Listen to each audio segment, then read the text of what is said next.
Se dio durante el periodo neoliberal, pues es que no se impulsó la economía formal lo suficiente porque se abandonó la actividad productiva en general.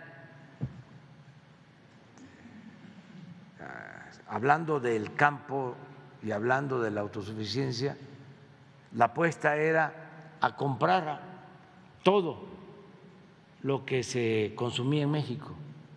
Se decía, en un mundo globalizado no hace falta ser autosuficientes, podemos comprar afuera lo que se necesite. Eso fue lo que prevaleció como política en el sector energético, vender petróleo crudo y comprar gasolinas. Y lo mismo en el caso de los alimentos. Y lo mismo en la industria, en la manufactura, en todo. Y por eso perdió fuerza el sector formal y no había fomento a la actividad productiva. El Estado no promovía el desarrollo. Una política industrial. Nada. Llegaron a decir que la mejor política industrial era la que no existía. Lo dijo un secretario de Economía o de Industria, creo que fue Serra o alguno de ellos. Por ahí está el dato. A ver, busquen la información.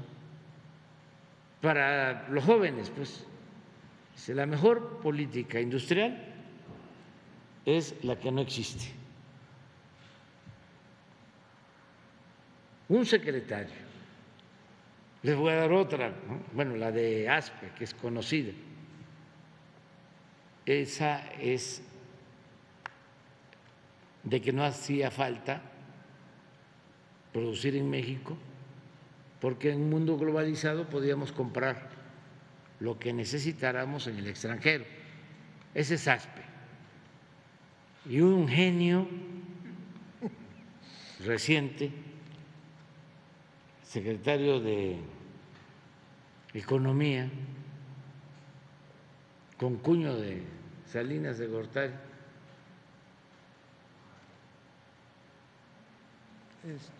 González Anaya. González Anaya, ese dijo que no afectaba que aumentara el precio de la gasolina, porque la mayoría, siendo secretario de Hacienda, porque la mayoría no tenía carro, la mayoría no usaba vehículos, no compraba gasolina, que no importaba que subiera el precio. Puro genio, pura eminencia.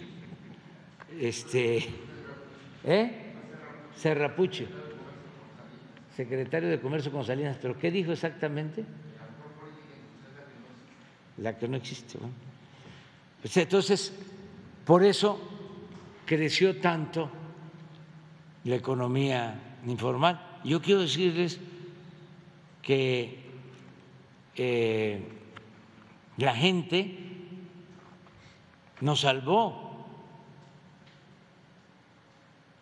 de una crisis mayor. El país estaba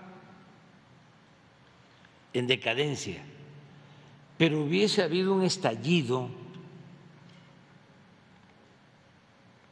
económico, social, político, de mayores dimensiones. Fue terrible lo que sucedió, porque eso se les olvida a los conservadores. En vez de ofrecer disculpas y ser autocríticos y no caer en la autocomplacencia,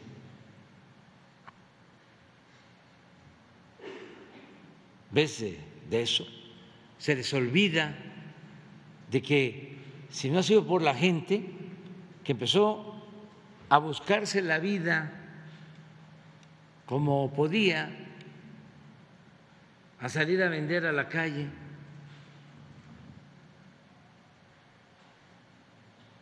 y esa economía fue la que permitió estabilidad. Dos válvulas de escape. Sí, la economía informal y los migrantes. Esos son héroes. En vez de quedarse y optar por actividades ilícitas, muchos jóvenes se lanzaron a buscarse la vida, a trabajar honradamente en donde habían oportunidades, y ahora, ¿cómo no van a ser héroes si este año casi nos van a mandar, van a enviar a sus familiares 60,000 millones de dólares? Por eso no hubo un estallido social mayor. Imagínense si no se hubiesen salido alrededor de 600 hasta 800,000 mexicanos por año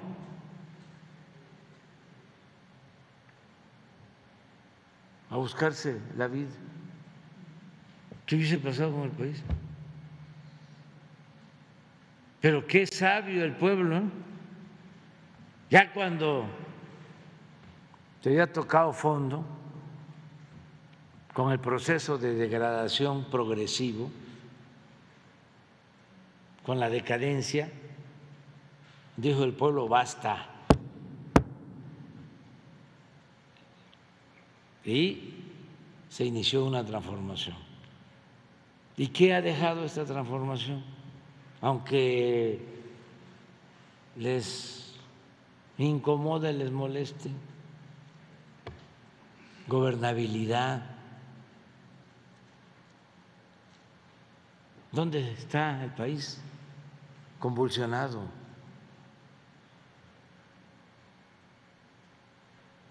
Tenemos estabilidad económica.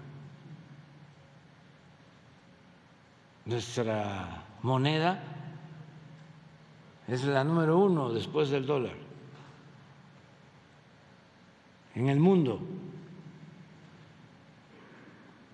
Estamos recuperándonos de la pandemia, enfrentando la crisis de la guerra Rusia-Ucrania, estamos recuperando empleos perdidos por la pandemia. ¿Por qué no pones el reporte de hoy? Aquí está el director del Seguro Social por el tema de la formalidad, los empleos formales. Cómo ahora están creciendo los empleos formales, como no sucedía en mucho tiempo. O sea, que se pueda ver la trayectoria de los últimos tiempos. Imagínense, en 2 años con pandemia, más la guerra, y aspiro a terminar con un mínimo de 250 a 300,000 empleos por año nuevos, que se dice fácil, pero miren, pero este es un mes, no, el del año, los años.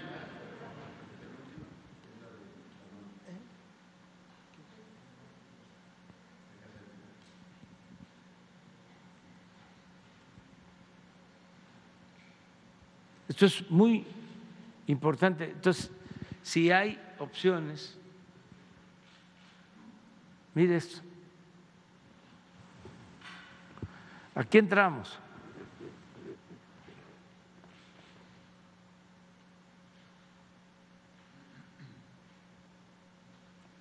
Aquí estamos antes de la pandemia.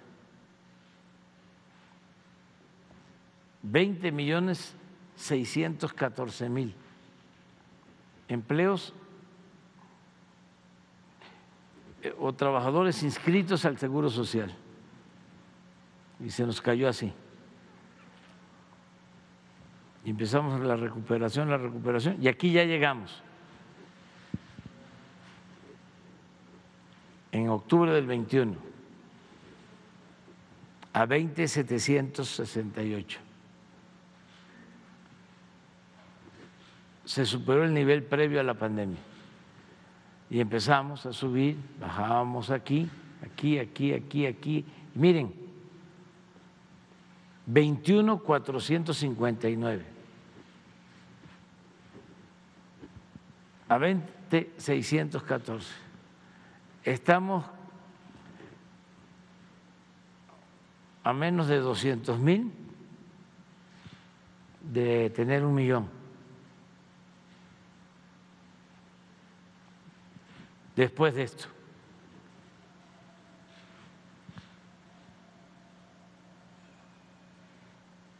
Entonces, la tendencia es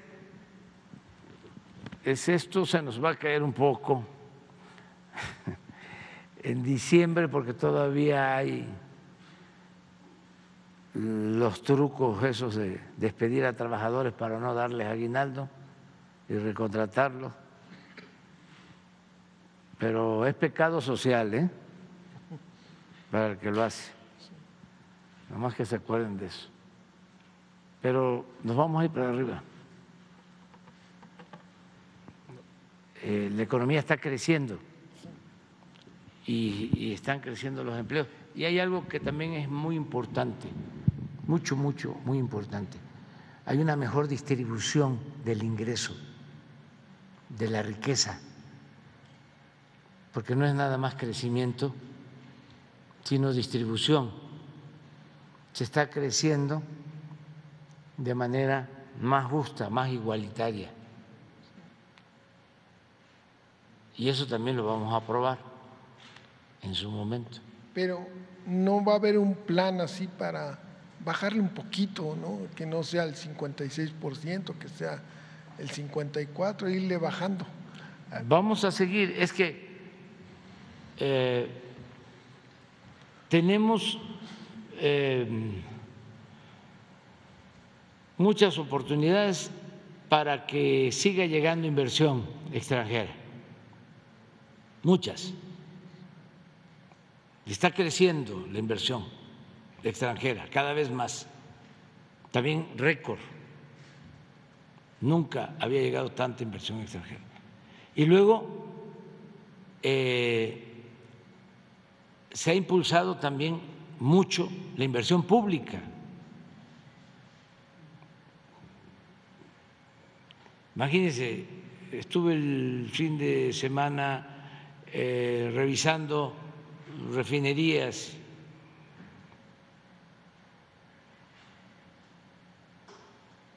Como 40,000 empleos solo en refinerías hasta ahora, pero va a llegar a 50,000 empleos. El Tren Maya va a demandar como 200,000 empleos adicionales. Y sobre todo la inversión extranjera, que va a continuar llegando. Va a crecer, lo anticipo, mucho, como nunca. Va a ser histórico el turismo.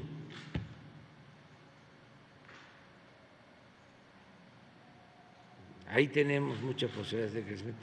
Entonces, todo esto significa formalidad. El tren transísmico, las aduanas y muchas obras más que están en proceso.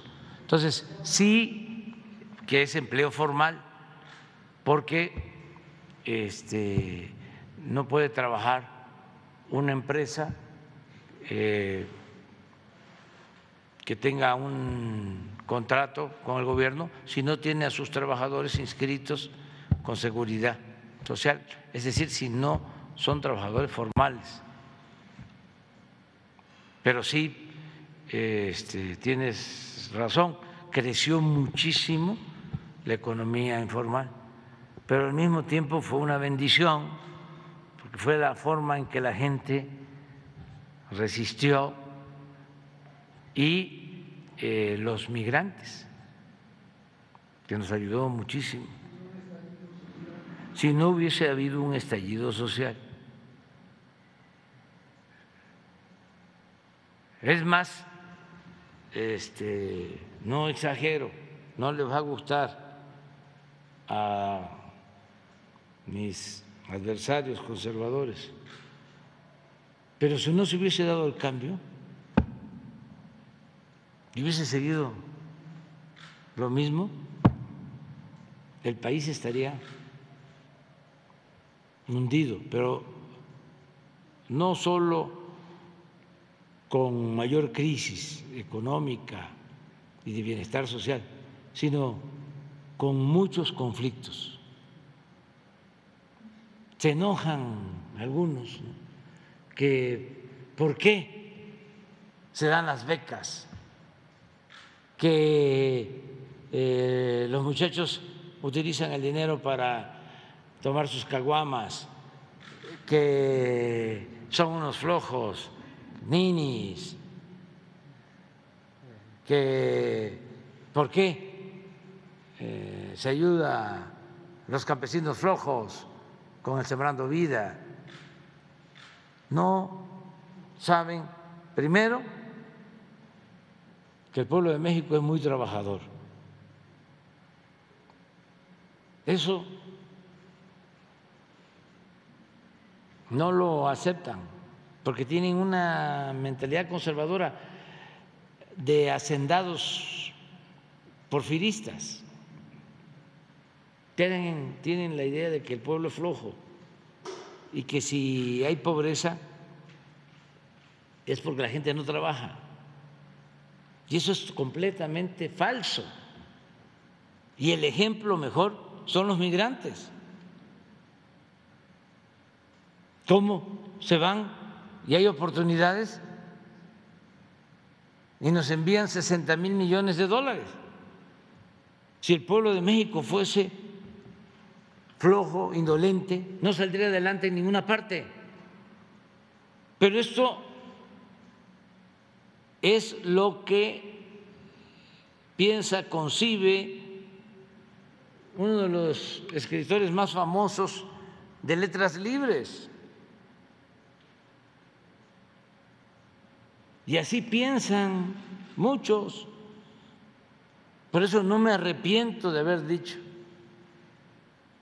de haber utilizado en el grito para recordar el no a la corrupción, el no al clasismo, el no al racismo. Hay muchos que ni siquiera son fifí, pero se sienten superiores y se enojan. No, tú eres aspiracionista, o sea, estás en la lista, ¿no? Pero todavía no te toca. Y he llegado a la conclusión de ¿por qué tanto coraje? ¿De dónde viene? Y ese odio. si no se les perjudica en nada el racismo. Porque imagínense una formación clasista, racista, que de repente es cuestionada.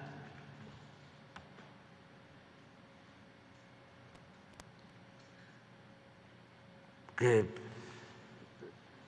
se piensa que si se llega a nivel de posgrado, de maestría, de doctorado, ya se es superior, es como un título nobiliario. No, eso no es necesariamente cultura. Eso puede ser educación, pero no cultura. Y el sentirse superiores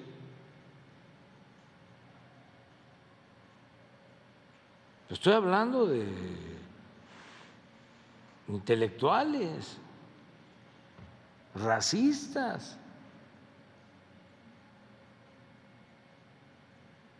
clasistas. Ese es el coraje. ¿Cómo los nacos van a estar en el poder? Los chintos.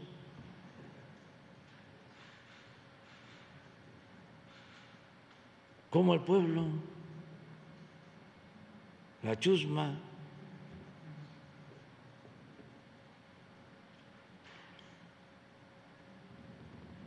Así.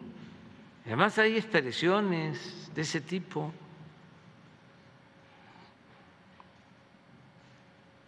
Y es mucha molestia. Mucha molestia. El otro día estaba viendo un Twitter de Carmen Aristegui. Imagínense cómo decía un crítico ruso de literatura, Bielinsky, criticando a Gogol, decía: no cabe duda que cuando una persona se entrega por entero a la mentira, pierde hasta la imaginación y el talento. Ya cuando se cae en la deshonestidad, se pierde imaginación, se pierde talento. Y eso se advierte, por ejemplo, en Vargas Llosa. Ya no vuelven a tener la creatividad de antes, porque ya se volvieron de la realeza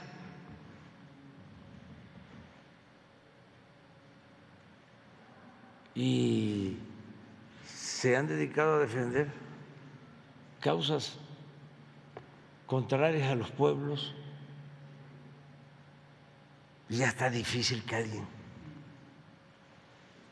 lea algo de Vargas Llosa, un gran escritor. Ese libro, La fiesta del chivo, de primera. Es como El amor en los tiempos del cólera, de García Márquez, que todo el mundo habla de 100 años de soledad. Pero una vez le dije al Gabo, estábamos platicando, le digo: ¿quieres que te diga cuál es el libro que más me ha gustado que has escrito? Dice: yo te contesto, El amor en los tiempos del cólera.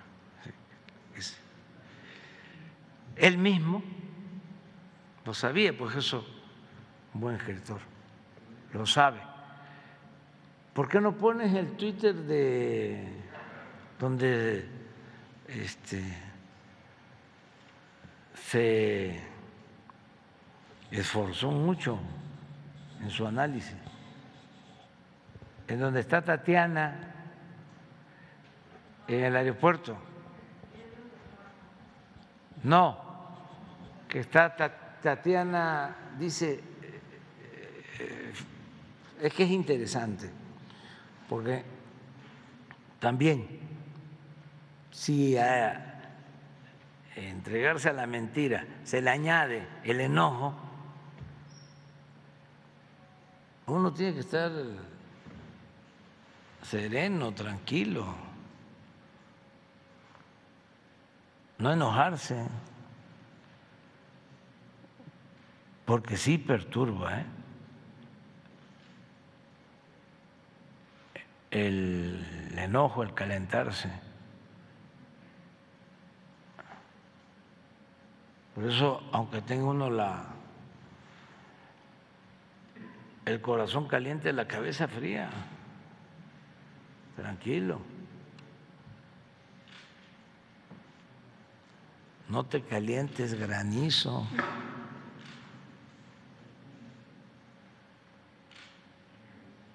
Es que es interesante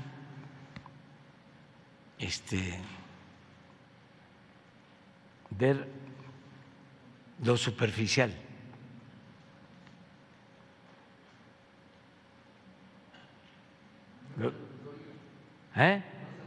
No, es parecido, porque pues están así como actuando sincronizados. Son bastante, muy enojados. Por lo mismo, porque se está llevando a cabo la transformación.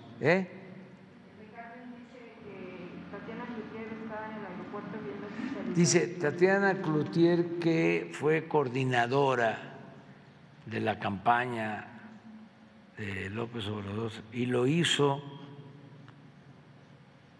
triunfar, algo así.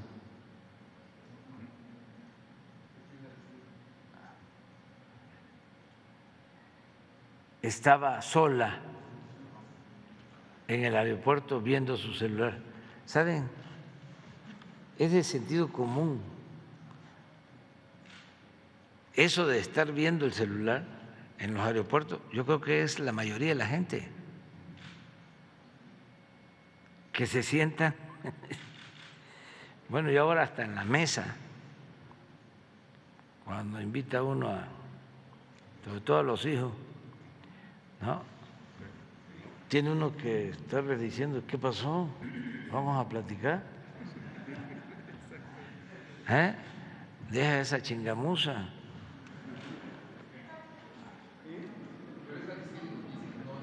Aristegui Noticias, sí, pero no la misma. Yo pensaba que no es de ella, entonces. Entonces, ¿no la encontraron? A ver. Pues que cuide nada más quién le lleva eso. Porque yo pensaba de que era ella, o pienso.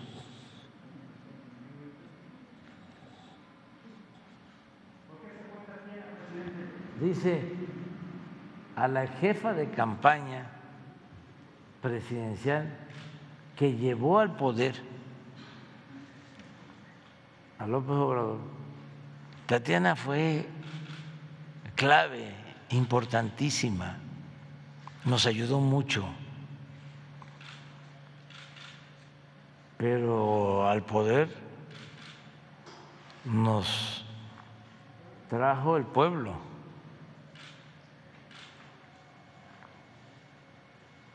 Fue vista en una sala de espera usando su celular. Bueno, adelante.